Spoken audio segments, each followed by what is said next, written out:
It's as if I went to sleep for a year, and when I woke up, the world's fallen apart. There is tremendous clamor for revenge, especially in the wake of the Red Wedding. Catelyn Stark's death, Richard Madden and Una Chaplin, that moment, I knew it was coming, and it ripped me up inside. I cried. I actually shed a tear I shed a tear. All the performances were extraordinary, and it was very emotional to do. It's sort of, where do you go from there? Some of the most shocking and mind-blowing scenes of the entire series come at the end of this coming season. Some very bloody confrontations. I know how important the Red Wedding is to so many fans of the show and the books, but we pick up the pieces and top it in many ways. This is definitely the most dangerous season for Tyrion. It seems like almost every episode he's in jeopardy of getting his head removed from his shoulders. Tyrion has never been faced with this much public humiliation because he usually has an answer for it. I've talked myself out of 1,000 dark corners, Podrick. I don't think I'm talking my way out of this one. He's usually center stage, and he usually is better at it than the people around him. This time around, he's left as an audience member. I'm guilty of being a dwarf. There's no boundary with her and Tyrion of inflicting emotional damage. She's quite happy to do it. You've always pitied him. Our poor little brother. He'd kill us all if he could. Tyrion and Jaime definitely have a love that Tyrion doesn't have with the other members of his family, and he helped Tyrion a great deal this season. Careful. I'm the last friend you've got. My favourite character is Bronn, Jerome Flynn. I really like Cersei because she's just a fantastic character, and even though everyone hates her, you kind of love to hate her. Jaime Lannister. He's complex. The thing that Nikolai has is this incredible charisma. He was born to play that part. Oberyn Martell is the one wild card. I would describe Oberyn as a deeply passionate person. I think that he's very, very dangerous, but he's also good. I think Oberyn's feelings for the Lannisters go beyond disdain and then to hatred. Why did you come to King's Landing, Prince Oberyn? I was invited to the royal wedding. The Lannisters aren't the only ones who pay their debts. He uses the invitation to the wedding to come and seek out what he really wants, and that is vengeance. Joffrey. Joffrey's a wee prick. Mummy's boy, a bully. He's got nice eyes. I feel like Jack, the actor, has an abundance of redeeming qualities. I feel like Joffrey, the character, less so. He's kind of always sits like squiffy on his chair.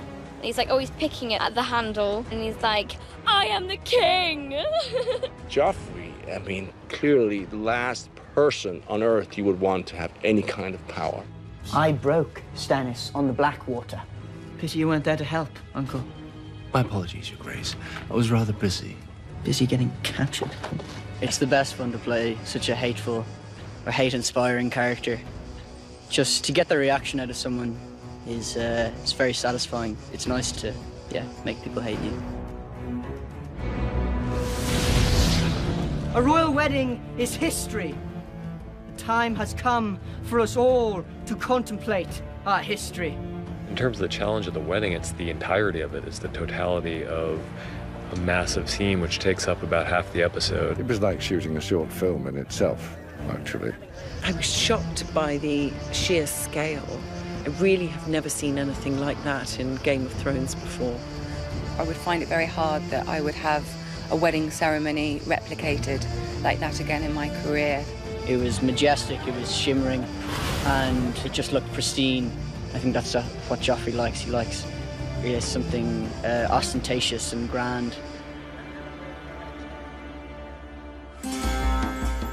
The great thing about this show is they like to put you into atmospheres and into environments that conjure up certain feelings inside of you when you're playing the scenes out. Your imagination is kind of fueled, it's all there. My throne room is a mini tropical version of a Westeros throne room. That set is unbelievable. I walked in and was like open-mouthed for a good 10 minutes. Very intimidating. And Amelia is lovely, but you kind of look up at them and it's kind of frightening. She's exploring what kind of a leader she could be. How can I rule 7 kingdoms if I can't control a single city? The cities that Dany has previously liberated are beginning to revolt because it's all well and good going in and cutting the tie and seemingly breaking people free, but if you don't leave them with any kind of a structure or any kind of a commander who shares the same morals and views as the person who liberated them, then it's a free-for-all. They can live in my new world or they can die in their old one. When the dragons were first born, they were adorable little babies and completely devoted to their mother, and they couldn't even eat without her. With each season, they grow, and with each season, they become a little bit more dangerous. And now they're at the point where they're not babies anymore. They are outgrowing the restrictions that she's placing on them. She's always feared it. I mean, for goodness sake, they're dragons. They've killed her enemies. What's going to stop them from killing anyone? Because they're dragons in a non-dragon world. They're dragons, Khaleesi. They can never be tamed. I think it's kind of a symbol of her losing control of herself and losing control of what she's doing. The thing that I got most excited about is Jon is not the same man from season to season. There's too much that's happened to him, too much that's gone on and that he's had to learn from. We find him in season 4. He's in a very bad place as far as how he feels he treated Ygritte and his honour because of that. Not only breaking his vows to the Night's Watch, but breaking his vows to her. He's in a lose-lose position, really. But he has to make good. You've done nothing wrong. I've done plenty wrong. He's reunited with Sam, which is a good thing, but their relationship's changed. Sam and Jon's relationship this year is as even and equal as it's ever been. There's more confrontation between them this season. You're a wildling girl. She's one of the raiders. She's not my girl. Ah, but she was, wasn't she? It's a very different relationship we find themselves in, but still a loving one, still a caring one. And I think without Sam, Jon would crumble.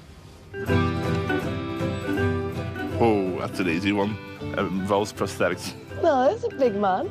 Go back and find your clothes, Hodor. One of the most terrifying things I've ever had to do was the opening shot of season 3. They wanted to get this feeling of something being behind Sam and something in pursuit of Sam. So they decided the only way to achieve that effect was to chase me on a quad bike through the snow.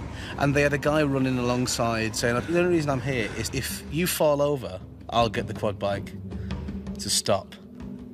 I went, thanks very much. I don't know what they're paying you, but it's not enough. Sometimes greeting CGI wolves is a strange experience. It's this big green sausage dummy shoved in your face and you have to treat it as if it's your lifelong pet and love it to bits. It's very odd.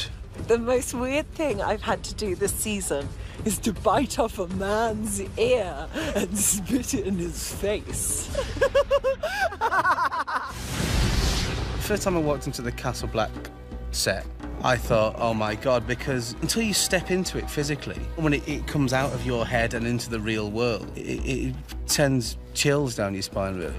Chopping off Theon Greyjoy's companion was probably quite OMG. When I read that, I was like, whoa, really? Every day on this show is an OMG moment, really, because there's always surprises in it. You're always in a really cool location, or you've got a great prop, or, you know, the set is incredible. The thing that's amazing about the places we shoot is you just don't know what to expect. So you turn up and you're like, wow, this is so much grander than I could have expected or could have ever imagined. The biggest OMG moment is when you think you're nearly finished and then you've got 5 hours to go. Well, Nikolai and I tried to do a dance number walking down the steps of the court. We thought it was fun. And the extras were all laughing and dancing. But the crew was really tired, and I don't think they responded. And then we just heard from the 80s, like, still rolling, reset. Whenever Maisie's around, there's usually a lot of sleepovers, and like we do a lot of knock and runs on people's hotel doors. You know, you'd see Dame Diana Rigg playing backgammon with Daniel Portman, and See Lena giving a massage to someone, and everyone's just chatting and joking around, and that's a really nice moment. Everyone else gets the badass quotes. I think the best quotes are Bron's quotes. Any line he has is witty and intelligent and hilarious. You don't fight with honor. He says, no. He did. Okay, well, there was that scene where he said, Hodor. Hodor? Hodor. Hodor. That was definitely a badass one. I think it would be when Ygritte's head is on that rock. Strike hard and true, Jon Snow. I'll come back and haunt you. Oh, that was a great line. Well, there's one this year when she's talking about nothing. Maybe nothing is worse than this. Nothing isn't better or worse than anything.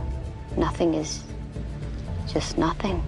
I think that makes you really think about all the different characters and it kind of puts things into perspective.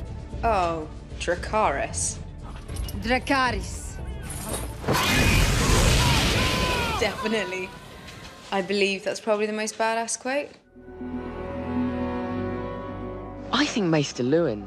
He was very much a father figure for Bran, and to not have him, I think, is probably a disadvantage to Bran.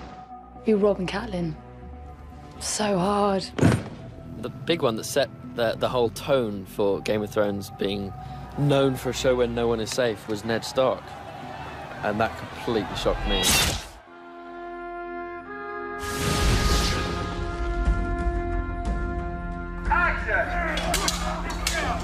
I think as in previous seasons, there's a build. I think what makes this season different is that things really get going much more quickly. It's more thrilling throughout than season 3 was. There's definitely objectively more action, and there are a whole lot of things on the production front that we've never done before. Everyone's kind of now loading the guns, loading their arrows, sharpening their knives, and it's just right. It's not building towards one specific climactic event. There are more climactic events in season 4 than there have ever been before. Every season up until now, it's been episode 9 has been the big episode. Season 4 is just very steady. The stakes are higher throughout the season than they have been before. This season, the story just gets more intense.